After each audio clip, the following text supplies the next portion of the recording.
Quand Yang Xiaodou est devenu directeur de la Commission nationale de supervision, il a prêté serment à la Constitution.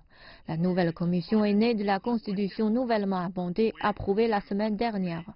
Yang Xiaodou était ministre de la supervision, rapportant pour le Conseil des affaires d'État. La Commission nationale de supervision agit indépendamment du Conseil des affaires d'État, un système qui est bien connu des députés de Hong Kong. La Commission indépendante contre la corruption ou ICAC, établie en 1974, a fait du gouvernement de la région l'un des moins corrompus du monde. C'est un peu similaire à la ICAC parce que c'est indépendant. Cette commission de supervision ne connaîtra aucune intervention d'aucun gouvernement administratif. Elle répondra directement au comité permanent de l'APN. La ICAC de Hong Kong ne répond à aucun département du gouvernement, seulement à une personne, le chef de l'exécutif. Je pense que c'est vraiment une bonne idée.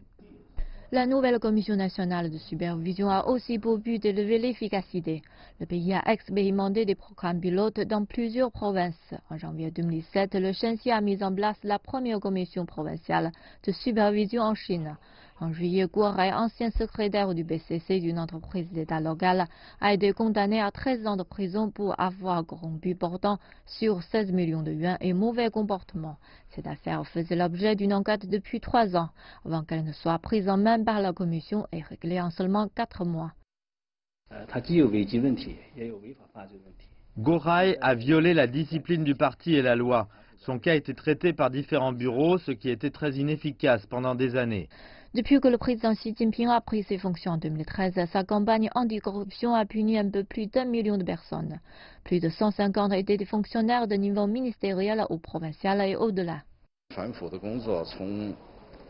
Peu importe les chiffres, la campagne a traité des cas individuels jusqu'à maintenant.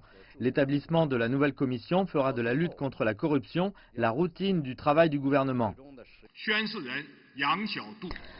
Tous les yeux sont désormais tournés vers la Commission, dans l'espoir d'une institutionnalisation de la lutte contre la corruption avec indépendance, efficacité et détermination.